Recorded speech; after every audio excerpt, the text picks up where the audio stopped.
la continuité de notre causerie. Alors, nous avons vu que le prophète Mohammed est venu rappeler la vraie religion à toute l'humanité et confirmer les messagers ou les messages précédents, et vient aussi, attention, il vient aussi parachever ce qui reste inachevé des religions précédentes.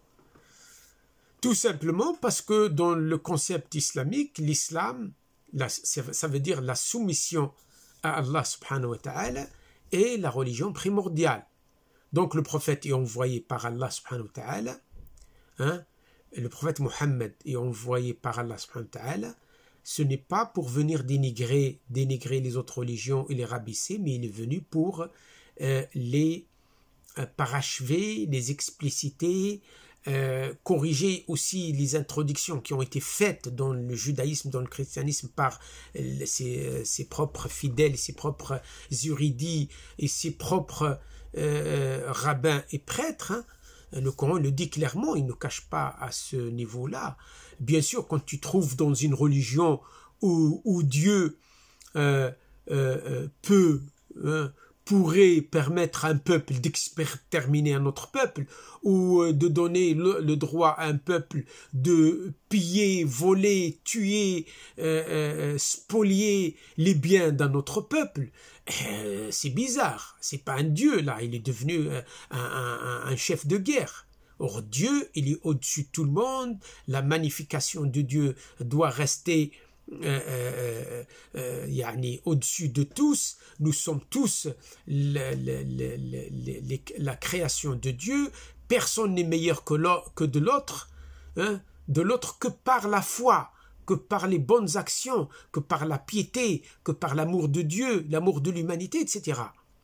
Donc, le rôle du prophète Mohammed et de l'islam, c'est de confirmer et purifier les religions précédentes de tout ce qu'elles ont subi comme altération, et venir aussi parachever le message divin pour offrir une guidance universelle à toute l'humanité, parce que quand même dans le judaïsme et le christianisme il y a des préférences, il y a des préférences qui ne collent pas à un Dieu universel, un Dieu de miséricorde.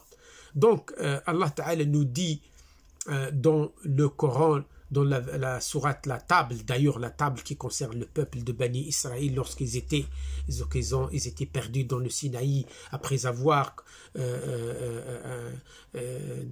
imposé certaines choses au grand messager Sayyidina Moussa alayhi salam, Moïse. Donc dans le verset 48, la sourate La Table, qui constitue en elle-même un miracle parce qu'elle est descendue du ciel pour les nourrir après cette errance dans le désert du Sinaï.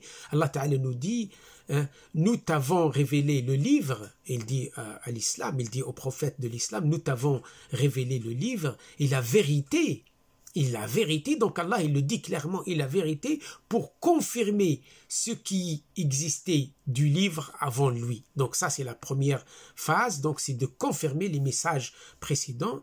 Et il dit également dans la sourate Les Lemb, le verset 7, il dit « Aujourd'hui j'ai parachevé votre religion, je vous ai comblé de faveurs et j'ai agréé l'islam pour vous comme religion. Al-yawma akmaltu alaykum ni'mati, al-yawma akmaltu lakum dinakum, wa atmamtu alaykum ni'mati, wa raditu lakumul islam dina. » Donc là, dans le Coran, Allah Ta'ala parle explicitement aux croyants, tout croyant d'ailleurs, qu'aujourd'hui je vous ai parachevé votre religion qui était restée après Jésus, Moïse, inachevée, et je vous ai comblé de faveurs et je vous ai agréé l'islam comme religion.